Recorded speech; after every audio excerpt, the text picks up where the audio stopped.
turns out that life was just redirecting me on the right path. And it took me on from one life path, removed me from it, and put me on another trajectory. And I'm actually glad and thankful that everything unfolded the way it did. And now I see the bigger picture. I'm able to see that, okay, I got sick for a reason.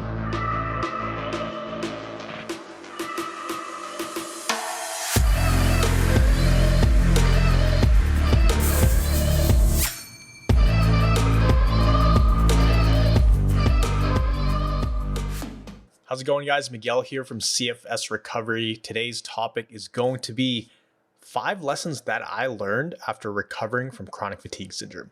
Now, it was a long journey, 4.5 years. It doesn't seem like a long journey in the big picture of things, but those 4.5 years were very, very intense for me, extremely intense. In fact, those 4.5 years literally felt like a decade. It felt like a whole lifetime, actually, because every single day was just a struggle. It was a grind. It was one of the hardest things. No, not one of it. It was literally the hardest things I've ever had to do in my entire life. You know, all the sports I've done, all the work I've done in the past, every single experience in my life, that was single-handedly the hardest. The intensity of the situation and the things you go through on a daily basis. I don't think people realize how hard it is just to get through a single day. And so for you, if you're going through it right now, then I applaud you. I totally understand how tough and difficult it can be. But at the same time, at the end of all this, when you do get to the other side, when you recover, when you start feeling a lot better and you're able to, return to what you were doing, if not do more things than you were doing before, then it's just an amazing feeling. And so there's 5 very important lessons that I learned throughout this journey, throughout this transformation, that I want to share with you today. And we're going to start with number 5, letting go of expectations. I used to be the person who was almost like a perfectionist. I had extremely high expectations for almost every situation in my life. I was always writing down my goals. I was always trying to overachieve, and I would always expect only the very best from myself, which is great. It's led me to do a lot of great things. It's led me to achieve, getting really good grades in school, being one of the best personal trainers in the previous company I was in. But at the same time, it got out of hand, and my expectations for situations and really just my life and people just got to the point of being way too extreme. And there are certain things in life that you want to have expectations for, but other things you really can't have extreme expectations for because certain things are out of your control. And that's what I learned, is you can't have expectations for everything in your life. And it's okay to have expectations for some things, but you have to understand that things are going to be out of your control a lot of the times. No matter how hard you work, no matter what you do, some things just don't end up happening. And so it was learning where to draw the line for expectations. When I was sick and I was wanting to get better, I would put this expectation on myself. Like, okay, I'm going to be better by next summer. I got to be better. Or this is the year I'm going to get better, which is great to have. But it also puts that external pressure on yourself. If you don't really have a clear path of what you're going to do exactly step by step, and a path that's proven to, actually get people out of the hole. If you're just telling yourself, I'm going to figure out a way to get better, I don't care what it is, but I'm going to get better by the end of December 2022. I don't know what year you're watching this in right now, but if you say that to yourself, then you do put a lot of pressure on yourself. So it's learning to take that expectation off and, learning to manage it, learning where to draw the line when it comes to setting expectations for certain outcomes in your life. So that's number 5. Number 4, big lesson I learned was overthinking doesn't get you anywhere. I was always the kind of person, and I'm sure a lot of people watching this right now, if you're in this position, then it's because you've placed a lot of stress on your body. And that happens because we overthink a lot of things. The way the brain works is it's designed to analyze situations so that it can anticipate certain threats or stressors and really keep you safe.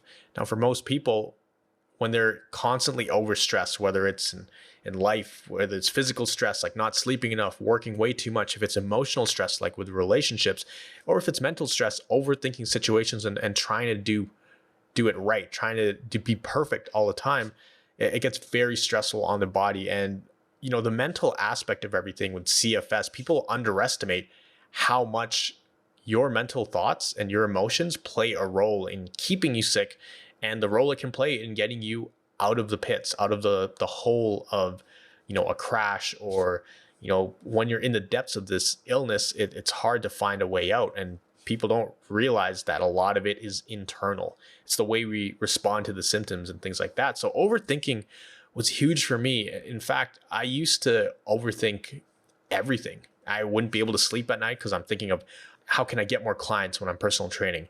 How can I sell bigger packages? How can I work out more? Or how can I change my diet so that I'm optimizing my energy efficiently and getting the most that I can out of every single day? How do I do this and this and this and this and this better? What are the exact steps for this and this and this?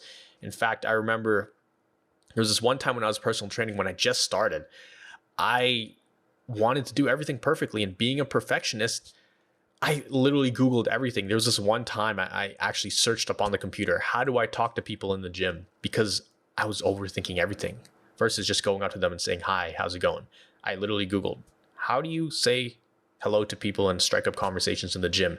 How do you call people to set appointments? What exactly do I say? How long should the phone call be? If they're driving in the car, if they want to schedule for another day, do I give them one option to reschedule or two options? And it was just insane, to the point where people, one time they came across the computer, people don't know this yet. If they're watching this, then they're going to laugh about it. But they saw on the computer, they're like, who the heck searches up how to say hi to people in the gym? Or who searches up how to talk to people in the gym? And I was just sitting there, pretending I wasn't the one who didn't do it, but they were like, that's just sad, whoever has to do that. But me being an overthinker, I would overthink everything. Whereas nowadays, I only think about really what's in the moment and, look a little bit into the future just so I can anticipate things that are coming. But I'm not overthinking 24/7. In fact, I am a lot more lenient and a lot more, chill. I have a very chill, relaxed approach about everything, and I actually get the same, if not more, results than I used to get when I was overthinking. So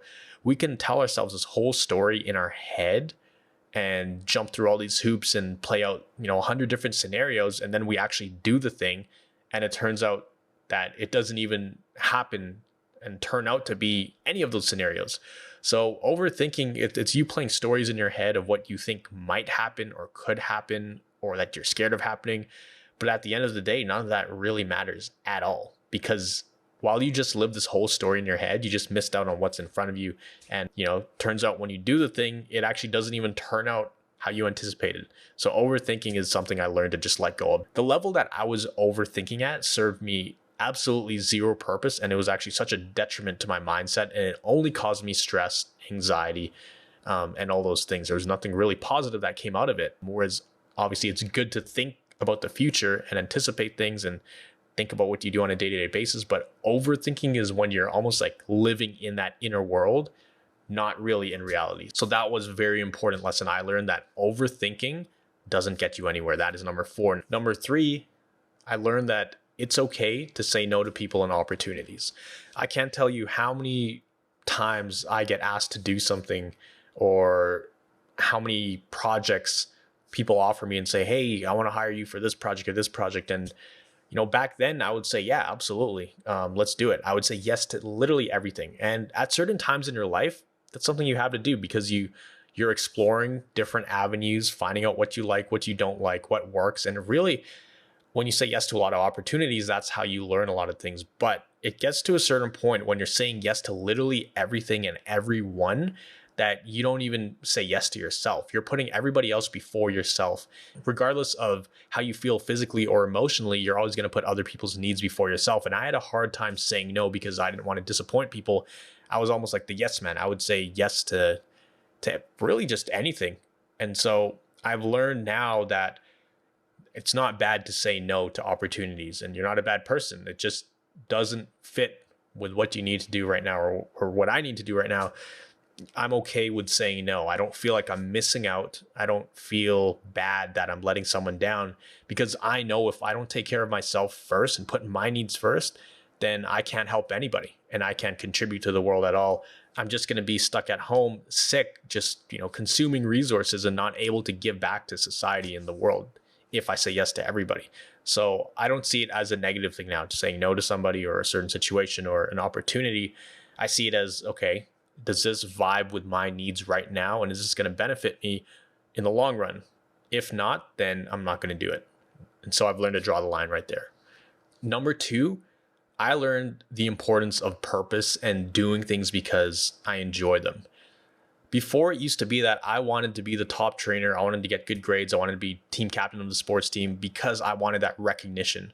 For some reason, I just feel like I love that boost. I loved hearing people say, "Oh, Miguel, you did a good job. Hey, Miguel, you killed it.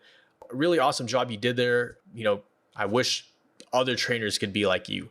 I wish all the people on the wrestling team could be like you." I almost I thrived off that. I felt like I needed that and I craved that. And that became my purpose. I was seeking that recognition to get that A on a test, to get that straight A's throughout the whole year on report cards, versus doing things because I truly wanted to do them for myself. For example, when I was personal training, my goal was to be the best trainer in the company. And I didn't quite make it to the top, but I got close. Versus a better purpose would have been, I want to help as many people as I can. So there's a big difference there when you're doing it to help other people or you're doing it to get that number one spot. It's a very different thing. And, on the one hand, me wanting to be the top in the company, that was me, doing whatever it took to get that spot, versus on the other hand, if I wanted to just help people. And so the purpose is so important. Everything I did, I think, in my life, or not everything, but a lot of things I did was for the wrong purpose. It was for the recognition, versus nowadays, I do things because I truly want to do them. When I started my video business, I didn't even start it to start a business. I started it because I truly enjoyed doing video. I enjoyed making videos. I really loved music. Every time I would listen to a song, I remember that I could see visions in my head of what would be playing on the screen with that song. When the music gets faster or louder or slower and softer, I could picture a scene in my mind, something epic that would be really cool. And I just started making cool videos about that.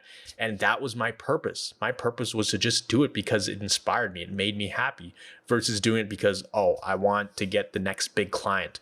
I want to make $10,000 a month. I want a team of video editors so we can be the most successful video agency in Vancouver, British Columbia. It wasn't for that reason. It was because I truly wanted to do it. And even today, I obviously do things I don't want to do because I have to do them, like, paperwork, accounting, things like that. But for the most part, I do things because I truly want to do them. And so I've shifted the purpose from an external motivation and external desire for an external result to an internal desire and an internal result that I'm seeking. And I'm doing it because I truly want, and I'm doing it because I want to do it, not because someone told me that I should do it or society told me that I should do it, or I want to achieve an external thing, but I do it from the heart because I literally want to do it because it makes me happy. And that leads to my final point. Number one, you don't need external things to be happy. Now, of course, external things can increase your level of happiness temporarily.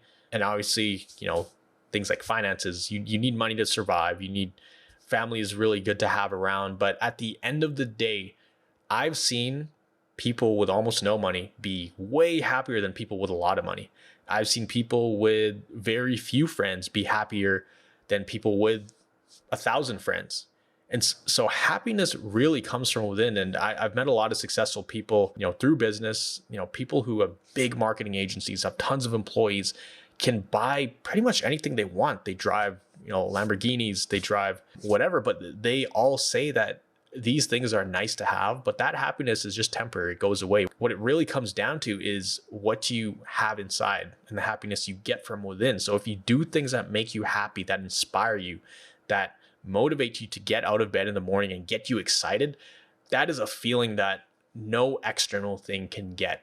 It's like when you're a kid and you wake up for Christmas and you get that toy, that thing you've always wanted, that thing you've been waiting for the last 6 months. Think about that feeling, that huge rush of emotions and energy. It's like a huge skyrocket of emotions, but after about a week, then it slowly starts to come down. After 2 weeks, it goes away, and after a few months, that feeling is almost gone. And so it's only temporary. And so it's only temporary versus if you're doing something that truly makes you happy, that's from within, that's a feeling that nothing else can really replace. Now I do all of these things to the best of my ability. Sometimes, obviously, I forget and I get caught up in day-to-day tasks and I forget that I'm doing this because I really want to do it. So just to recap everything, number one, it's learning to let go of expectations you have of certain situations or certain people. Number two, it's understanding that overthinking does not get you anywhere. Number three, it's learning to say no to people and opportunities and putting your needs first. Number four, it's the importance of purpose, doing things because you enjoy them, doing things intrinsic motivational perspective. And number five is understanding that happiness comes from within. And, just a lot of times we spend so much time and, throughout our life, we spend so much time and energy chasing these external things that we think are going to make us happy as soon as we get there. But, even some of the most successful people, they'll tell you that material objects, they just don't make you happy. And it's the people and the experiences you have that truly brings happiness. And so those are the 5 lessons I learned from having something like chronic fatigue syndrome and chronic pain and suffering so long and sitting on the sidelines of life for so many years. I remember there were so many times when throughout that time that I was bedridden, and even when I was in the hospital, I'd have so many realizations that I've spent all this time and energy trying to do certain things and be someone who I thought I was supposed to be. Turns out that life was just redirecting me on the right path. And it took me from one life path, removed me from it, and put me on another trajectory. And I'm actually glad and thankful that everything unfolded the way it did. And now I see the bigger picture. I'm able to see that, okay, I got sick for a reason. Because if I kept going down that path that I was just going down, I would have been a lot worse. And it just wouldn't have ended. I would have lived a life saying yes to everybody, saying yes to all the opportunities, constantly overthinking, constantly doing things for an external purpose, trying to achieve a certain thing or something outside of myself. And I just wouldn't truly be happy. And I can honestly say now that I'm doing something that I love every single day, creating videos, not just for clients and businesses, but creating videos for you guys and being able to help people like you. And so I hope that every single one of you watching this right now, down the road, whether it's a year or 2 years or several years or a few months, that you can have these realizations just like I had. Maybe they're not exactly the same 5 things that I learned.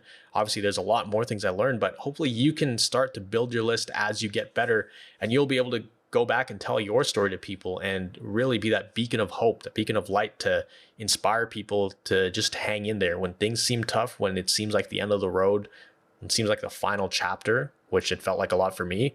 Then you'll be able to be that guiding light for them and tell them, hey, there are actually lots of lessons you will learn from this. You will learn them as you go through the journey, but also once you complete the journey and you're completely out of this mess, you'll be able to look back and be like, that all makes sense now. I can connect the dots. This happened and this happened and this happened. And, the sequence of events was almost like perfectly planned out, the way the universe laid everything out. So if you got some value out of this video, make sure you subscribe, smash that like button down below, and comment. Let me know some of the things that you've learned along the way. What are some lessons that you've learned? What are some realizations that you have? Please comment them down below. Make sure to join our Facebook group, which is in the description below. And as always, I will leave you with this. Remember, you are a thriver. You are just one mind shift away from living a life with thriving health. I'll see you in the next video.